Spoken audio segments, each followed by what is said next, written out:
Welcome to my YouTube channel মনীষদের বাণী। Hello বন্ধুরা, কেমন আছেন আপনারা? আশা করি সবাই ভালো আছেন। তো আমার নাম রাহুল দাস।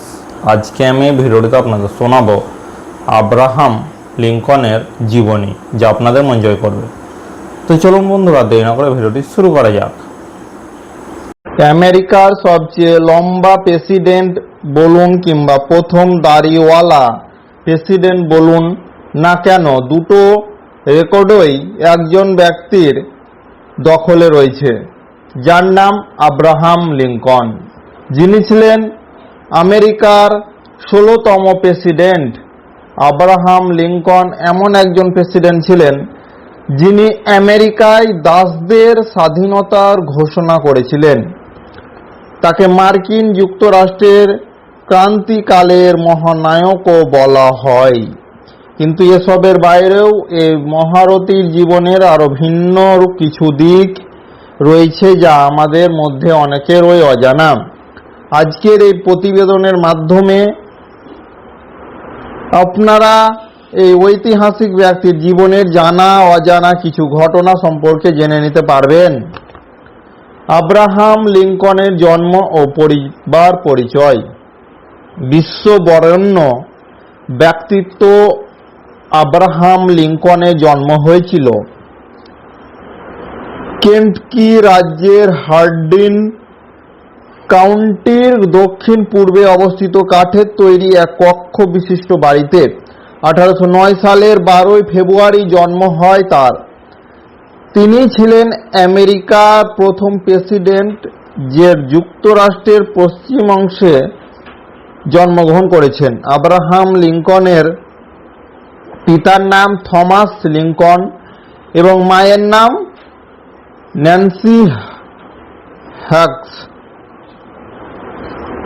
দুজনে পেশার দিক থেকে কৃষক ছিলেন। আব্রাহাম লিঙ্কনের বয়স যখন মাত্র 9 বছর ছিল, অর্থাৎ 1818 সালের, তার মা হঠাৎ করে মারা যান। মৃত্যুর কারণ কেউই প্রথমে বুঝে উঠতে পারেননি। পরবর্তীতে জানা গিয়েছিল যে তার মা সেদিন গাভীর দুধ পান করেছিলেন এবং সেই গাভীটি হয়তো কোনো বিষাক্ত ঘাস বা পাতা খেয়ে ফেলেছিল। দুধ পানের ফলেই ন্যান্সির মৃত্যু হয়েছিল। পরে তার বাবা আরেকটি বিয়ে করেন বলে সৎ মায়ের আগমন ঘটে আব্রাহাম লিঙ্কনের জীবনে। কিন্তু সৎ মায়ের সাথে কখনোই খারাপ সম্পর্ক ছিল না। আব্রাহাম লিঙ্কনের বেশ ভালোই দিন কাটছিল তাদের। এমনকি আব্রাহাম লিঙ্কনের পড়াশোনার ক্ষেত্রেও সৎ মা সর্বদা সমর্থন করতেন। তবে নিজের বাবার সাথে আব্রাহাম লিঙ্কনের সম্পর্ক তেমন ভালো ছিল না, যার কারণে তিনি বাবার শেষকৃত্যের অনুষ্ঠানেও উপস্থিত ছিলেন না। আব্রাহাম লিঙ্কনের শিক্ষা জীবন। আব্রাহাম লিঙ্কন নিজের জীবনের বেশিরভাগ সময় নিজেই পড়াশোনা করেছেন, তাই তাকে একজন স্বশিক্ষিত ব্যক্তি বলা চলে। তার প্রাতিষ্ঠানিক শিক্ষার সময়কাল সব মিলিয়ে ছিল মাত্র 18 মাস। তবে তিনি পড়াশোনা করতে খুব ভালোবাসতেন। যখনই তার কিছু জানার দরকার বলে মনে করেছেন, তখন তা নিজেই পড়ে নিয়েছেন। এক সময় তার মনে হয়েছিল তিনি উকিল হবেন। তখন তিনি নিজে থেকেই আইন সম্পর্কিত সবকিছু পড়েছিলেন। এমনকি আইন বিষয়ক কোনো ডিগ্রি না থাকতেও তিনি আইন অনুশীলন করেছিলেন। প্রেসিডেন্ট হওয়ার আগেকার কর্মজীবন। রাষ্ট্রপতি হিসেবে ক্ষমতা পাওয়ার পূর্বে আব্রাহাম লিঙ্কন বেশ কিছু পেশায় নিয়োজিত ছিলেন। 1832 সালে তিনি ব্ল্যাক হক যুদ্ধে অংশগ্রহণ করেছিলেন। এছাড়া ইলিনয়ের আইন প্রণেতা হিসেবে নির্বাচনে হেরে যাওয়ার পরেও তিনি 1833 সালে পোস্টমাস্টার হিসেবে ইলিনয়ের নিউ সালেম এ যোগদান করেন। তবে পোস্ট অফিসটি 1836 সালে বন্ধ হয়ে যান। এরপর তিনি আইনি কাজে নিজেকে নিয়োজিত করার সিদ্ধান্ত নেন। এর জন্য বার কাউন্সিলে ভর্তি হন এবং 1837 সালে সফল উকিল হিসেবে কাজ শুরু করেন। প্রেসিডেন্ট হিসেবে আব্রাহাম লিঙ্কন। ব্যাপক অর্থ প্রতিপত্তি তথা কোনো প্রাতিষ্ঠানিক শিক্ষা না থাকা সত্ত্বেও আব্রাহাম লিঙ্কন 1860 সালে রিপাবলিকান দলের হয়ে প্রেসিডেন্ট পদের জন্য নমিনেশন পান। তখন তার প্রতিপক্ষ অনেক বেশি প্রভাবশালী ছিল, কিন্তু শেষমেশ 1860 সালে ডেমোক্রেটিক দলকে হারিয়ে দিয়ে আব্রাহাম লিঙ্কন আমেরিকার প্রেসিডেন্ট নির্বাচিত হন। এর আগে 1847 সাল থেকে 1849 সাল অবধি মার্কিন যুক্তরাষ্ট্রে হাউস অব রিপ্রেজেন্টেটিভ হিসেবে দায়িত্ব পালন করেছিলেন তিনি। পরে 1858 সালে তিনি মার্কিন সিনেট নির্বাচনে রিপাবলিকান দলের প্রার্থী হিসেবে অংশগ্রহণ করেন, কিন্তু স্টিফেন ডগলাসের বিপক্ষে প্রার্থী হিসেবে নির্বাচনে হেরে যান তিনি। তবে লিঙ্কন ডগলাস বিতর্ক এবং ক্রীতদাস প্রথা সম্পর্কে ক্যানসাস নেব্রাস্কা আইন নিয়ে বিতর্ক অল্প কিছু দিনের মধ্যেই লিঙ্কনকে জাতীয় খ্যাতি এনে দিয়েছিল। লিঙ্কন প্রেসিডেন্ট হিসাবে ক্ষমতায় আসার কিছুদিনের মধ্যেই আমেরিকায় গৃহযুদ্ধ শুরু হয়ে যায়। তিনি না থাকলেও দেশটি হয়তো দুটুকরো হয়ে যেত। 1861 সালে 1 জানুয়ারি স্বাধীনতার ঘোষণাপত্রে সই করেন আব্রাহাম লিঙ্কন। এর মধ্য দিয়ে যুক্তরাষ্ট্রের দাসপ্রথা বিলুপ্ত করেন তিনি। প্রায় 35 লক্ষ ক্রীতদাসকে মুক্ত করতে সক্ষম হয়েছিলেন। তার অর্জনগুলির মধ্যে উল্লেখযোগ্য বিষয়গুলো হল মরিল অ্যাক্ট সাইন করা, যার ফলস্বরূপ প্রতিটি রাজ্যে কৃষি এবং প্রযুক্তি বিষয়ক কলেজ গড়ে তোলা হয়েছিল।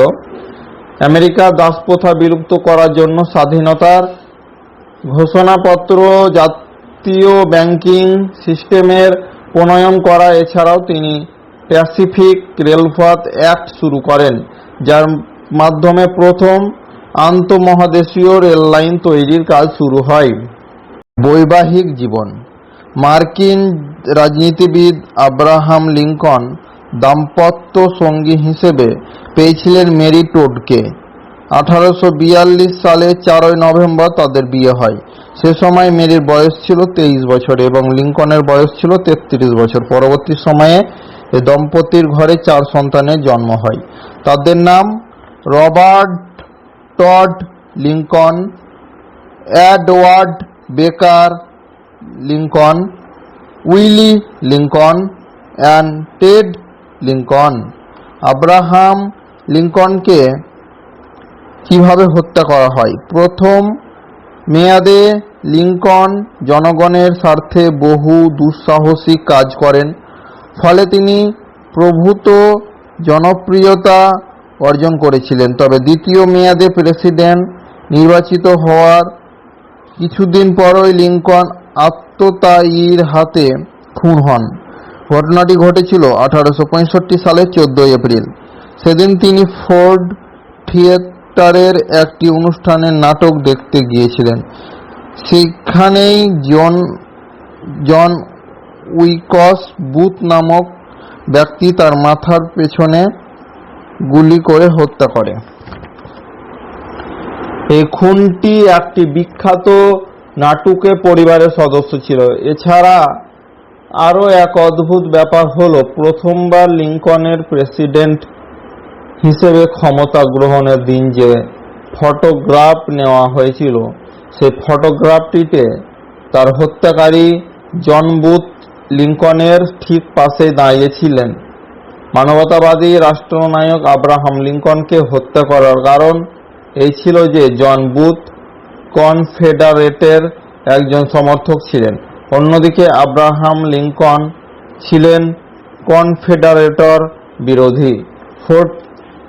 ফোর্ড থিয়েটারে খুন হওয়ার কয়েক ঘন্টা পূর্বেই তিনি আমেরিকান সিক্রেট সার্ভিস তৈরির জন্য একটি আইন প্রণয়ন করেছিলেন। তখন এই সিক্রেট সার্ভিসের মূল কাজ ছিল ব্যাপক হারে বাড়তে থাকা মুদ্রা জালিয়াতি বন্ধ করা। আব্রাহাম লিঙ্কনের মৃত্যু হওয়ার পরও এই সিক্রেট সার্ভিস তার রক্ষার কাজে নিয়োজিত ছিল। এর কারণে 1876 সালে এক ডাকাতের দল ইলিনের ওক রিজ কবরস্থানে আব্রাহাম লিঙ্কনের সমাধি থেকে তার মৃতদেহ চুরি করার চেষ্টা করে।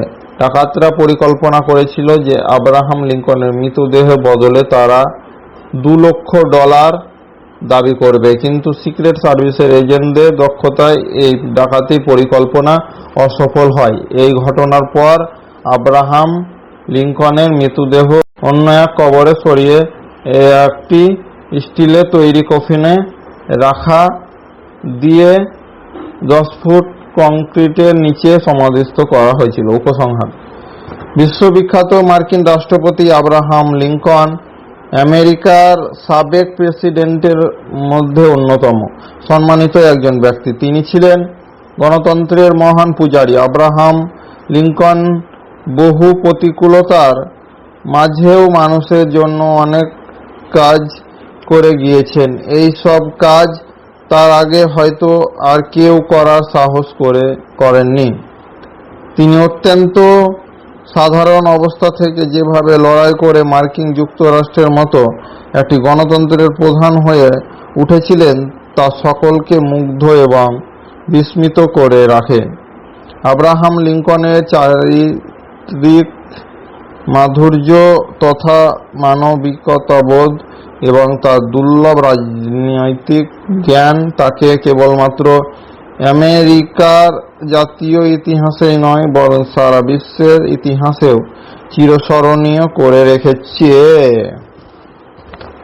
ভিডিওটি যদি আপনাদের ভালো লেগে থাকে তাই ভিডিওটিতে লাইক কমেন্ট শেয়ার করবে, আর এই ধরনের নতুন নতুন ভিডিও পেতে চ্যানেলটা সাবস্ক্রাইব করতে একদম ভুলবেন না। দেখা হবে পরবর্তী কোনো ভিডিওতে। ভালো থাকবেন, সুস্থ থাকবেন। থ্যাংক ইউ, ধন্যবাদ।